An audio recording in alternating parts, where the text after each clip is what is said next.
we are looking at how to pronounce this word, as well as how to say more interesting words in English.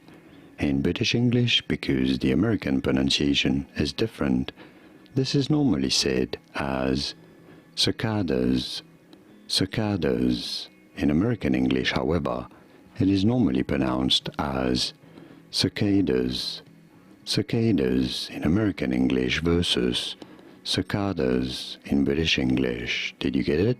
Was this any helpful? Let me know in the comments. Here are more videos on how to pronounce more words in English whose pronunciations aren't exactly always obvious. I'll see you there to learn more.